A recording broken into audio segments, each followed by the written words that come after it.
also had plans to go to Thailand. Do they still stand, or are they postponed to like further notice? I did. I went in November with the Mavuno team. It was myself and about three other other volunteers / staff from Mavuno. We all came from different campuses, and Mashariki, South and downtown. And we had the best time. We got to scope out a potential partner for Mavuno, and kind of see like what they were about, and got asked them some cool questions and see if there was potential partnership and relationship between the Kenyan church and the Thai church.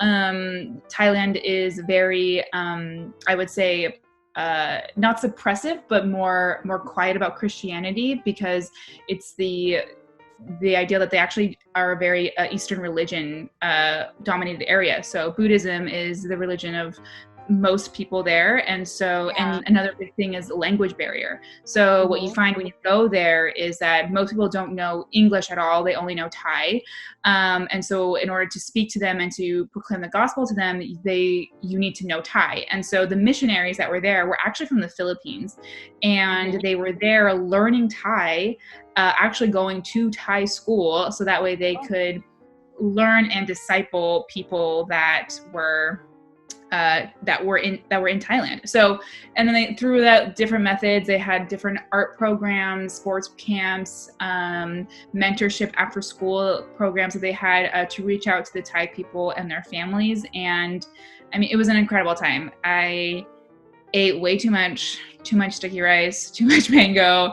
But really, I mean, that was my second time to Thailand. And I think this second time around, I truly got to like just be with the people and experience more on a deeper understanding of the strongholds that were over the country. But in that same vein, got to see and experience the beauty of the Thai culture and its ancient traditions, and really getting to honor that too. So it was a lot of fun, for sure. Wow. Clearly you had a lot of fun and memories were jotted down. So what do you basically write about when you write? Is there a theme, or do you write about different stories, different encounters? I mean, it's right now, I'm very much like in the moment kind of a writer. So I'm kind of like, let's see what happens, what I'm feeling today. I call it corner of the internet. It's just my personal blog where I kind of just like throw up everything that I'm kind of wrestling with God, and kind of seeing what lands with people. And the response has been incredible. I would say probably every time I write, I get at least 10, 15 people reaching out to me being like, crazy that you would say that, like I'm going through the same thing. It really is the power of the written word. So I did that for about a year, came back, wanted to see where else I could go. Got recruited by a blog called Iridescent Woman that focuses on diversity, Christianity, spirituality, culture, and art, and social events, and got to write a couple pieces on mental health and social justice issues. And so I wrote a piece called Quarantine 15 and Other Lies, because Quarantine 15 is kind of like this idea that we're all going to gain like 15 pounds in quarantine and have all these like crazy body image issues because of it, which is, I understand the joke behind it. I mean, your girl's like all over the donuts around this house that I'm living in. Like food everywhere. Food is my love language. People ask me, I'm like, it's food. Just buy me dinner, buy me a drink. I'm totally fine. And so in that same vein, wanting to write about, hey, like how can we actually mentally take care of ourselves in this time? I always tell people, like, how did you want to be different after quarantine is over? It's a big question I ask a lot of my friends. Just because as we continue to navigate this weird time in our world, we don't want to come out of this time without learning lessons. And I don't think that God wastes anything, including this. And so really just taking the time to process, to dream even after quarantine, and realize that it's totally okay. And in that same vein, also realize that a lot of people may not be even able to pick up the phone and reach out to people, that maybe they're the ones that are struggling and they need help, and they're the ones that are like, I need to be honest with my community that I'm not okay right now. And that is absolutely all right too. Everyone's having a different experience during this time. And granting people's freedoms just to fully live that life. So it's cool. I feel like I talk about these things openly all the time with friends. And so it was nice to be recruited for a blog that wanted to hear more of my voice in that. I actually have a piece coming out with that same blog about justice and the church. And the question that I'm asking is, will justice in the church ever truly be achieved? So that comes out later this week. And I'm excited about that one too, because it really is a hard question. And I think when I wrote it, it was in the midst of early May, and it was with two African Americans that were killed here in the States. And unfortunately, I had to add a third name to that list. But it was really more of a challenging posture to church as they navigate this question, as the Western church kind of delves deeper into Black Lives Matter and this movement, really challenging this idea and notion that throughout history, the church has never been silent in matters of injustice.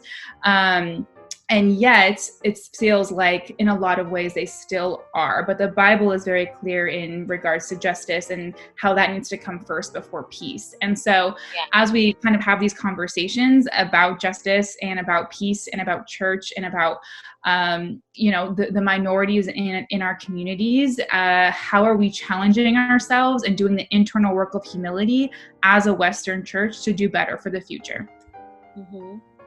Yeah. Oh yeah, that's a really good place, and I'm excited to read about it. So good job, Marisa. Good job that the things that you're doing and voicing out your thoughts and everything. And in the same line, what do you think are some of the challenges that young Christians are facing, especially in this day and age? Where there's social media, there are things that are happening that we have no control of. But then as a young Christian, what are some of the challenges you think are really pressing most Christians?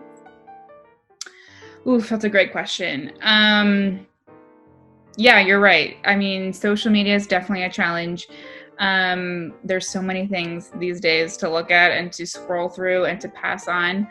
Honestly, I would say it is, and I say this often in regards to just even engagement, but it's a lack of authenticity, I would say, in the church. I think this is a very unpopular opinion, but it is mine, and I've actually held this opinion for a few years in regards to the megachurch and how we engage as a megachurch. Is megachurch really the wave of the future? Or when I have kids, God willing, is it going to be more of an authentic house church kind of mentality where it really is pointing back to the themes of Acts? And I think even as you look into our world right now, what are people doing, in quarantine? They're going to church in their homes. They're going to church in their small life groups. And I really do believe that is going to continue to be the wave that we see. I think people, especially at our age and our generation, we crave real and true community. We crave real and true friendships. And we crave those moments of, I mentioned earlier, like small moments of memories. Like that's what people want, and that's what people live for, to be real and authentic and true and raw with people. And sometimes it's really hard to do that in a larger church setting. So I would definitely say that is a huge thing that's barricading a lot of Christians, even in this day and age, and how we move forward. And is the megachurch going to meet those needs? And if they are, how are they getting more strategic in regards to maybe not having one giant central location, but informing even smaller house churches and even neighborhood churches that could go moving forward?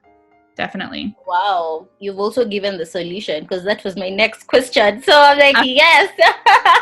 And I'm sure it's going to work, because basically we can see people are more connecting. Like even for us over here, like people who never even thought of life group, they're now signing up for the virtual life groups because they feel like community and people, you don't have to like really know these people for you to like, you build a relationship, you build a front to actually be able to share and grow each other, which is actually a very, very good thing. And the fact that you have technology, it's making things very easy.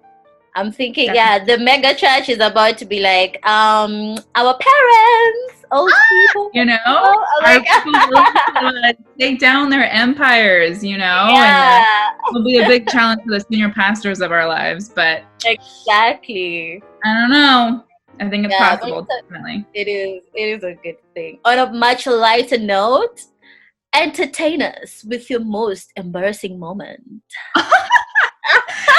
Oh my gosh, there are so many. I think anybody who all my friends, they always say Marisa has a spiritual gift of making things 10,000 times more awkward than they need to be.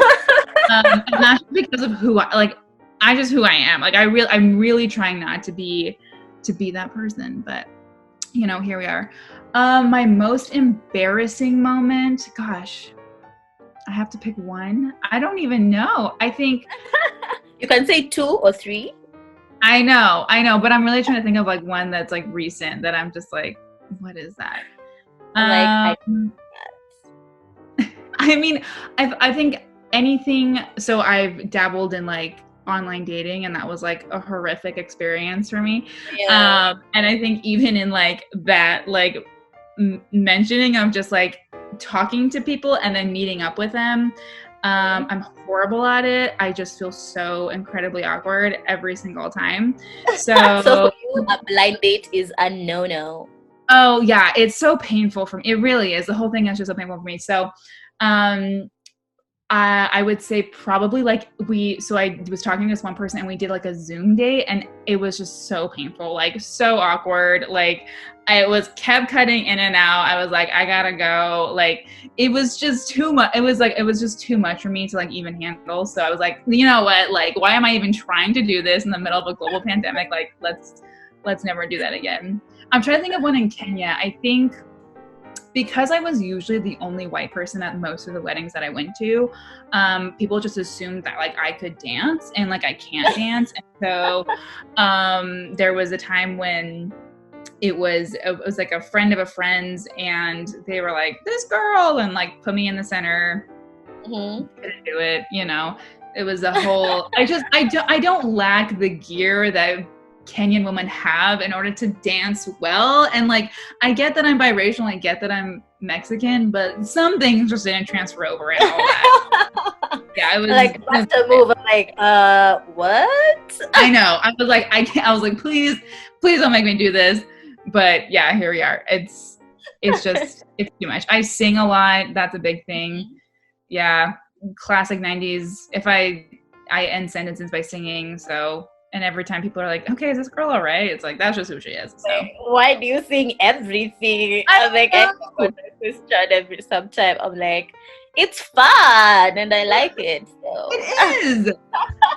Adds color. You know what? People can talk all that. I mean, I can't sing, but it's a thing. Yeah. Like, add some gist to everything. What's your biggest pet peeve? Oof. Definitely when I have socks on and the floor's wet. Like, that's a no. Yeah. I hate that. That's like a shallow-ish one. I would say probably when the soap isn't refilled. I'm like, come on, let's just like refill it. It's not that difficult. On a more like deeper level, I would say a pet peeve is incompetence. I'm like all about I'm not all about efficiency, but I appreciate jobs well done. And so I'm like, did this person just, I always tell people I need solutions, not problems. So if you're coming at me with just a problem, but with no real way to solve it, I'm not interested in your story. So I'm like a true leader. I'm like, yes. I'm like, let's go. Offer me some solutions. I'm not here for just your problems. Like, talk to me about like what you've thought of. And so I'm still definitely like that all day long. Yeah. That's a good thing, because sometimes people just rely on you for solutions, but you're like, what is the thing that you're thinking about? What do you think we can start with? And that's a basis. Yeah. So yeah, as you're about to close, tell us what your future goals are, if you have any. I know it's a season for like trying to figure it out, but what are you looking forward to post-COVID, even like praying it comes to an end? Yeah. Yeah, I feel like right now I am really looking forward to continuing my writing and giving that more of a platform. I'm an advocate of making my work speak for itself. And so really continuing to push that out there and push my work out, not even just for my voice to be heard, but my big thing is to elevate the voices around me. And so that's why I love this opportunity as well, because I love what you're doing in regards to like bringing your friends from all over the world and having conversations about just life in general. And that's exactly what I want to do with my friends, too, and especially women, as we navigate this crazy life together, especially in this season. But I definitely want to continue to elevate the voices around me. I realize that I have so many incredible conversations with my friends all the time. And every time somebody's around us, I'm like, you should record that. And I'm like, you know what? I should record that. Yeah. And so I'm continuing to kind of delve into what that could look like in the future for sure. Definitely a project I want to continue to work on. And I think continue to push the agenda of justice, and that's the big thing that I'm going to be continuing to do. Yes, definitely with this movement that's happening right now in the States, but even afterwards, and even including just educating myself and humbling myself and learning more, taking a posture of listening, especially as we continue with this movement of Black Lives Matter and becoming off as a white passing person, like just understanding my own internal biases and humilities, and not just keeping it for myself, but then also educating other white people around me as well, and creating kind of a community of understanding and learning and lamenting. Definitely still going to be challenging people. It's what I do. It's who I am. But also continuing to also build a future that I want to see for future generations. And I think that is such a big proponent of why I do even what I do, because I know that after I'm dead and gone, there's going to be a whole bunch of other next generation kids out there, especially young girls, that are going to need ceilings to stand on. And so as long as I can make my life to catalyze that movement, then that's exactly what I'm going to be doing. And so that's for sure what's next, definitely. Awesome. Woo! I'm excited. Excited. So this is your turn. If you have any questions for me. Ooh. Tell me about how COVID has been. How do you want to be different after quarantine? Oh, wow. After quarantine, I want to be more disciplined. I feel like we were so used to a routine that at some point you just feel like, this is my life. Wake up, go to work, come back. But now, you have to incorporate so many things in your schedule that by the time you're done, and now I'm doing Fearless.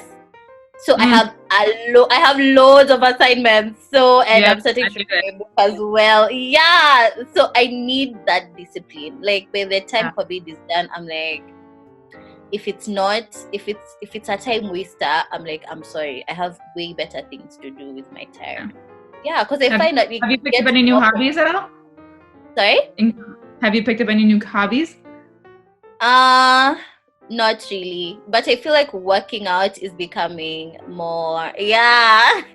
Not that I was so used to going to the gym. Now I can't go to the gym. But I'm just like, I'm enjoying jogging. It's actually making me feel a bit, so I go like way in the morning when people are not out yet, and then I just come and just do my thing. Yeah. So by the time COVID is done, I'm like, I will be mentally, All right, I see you.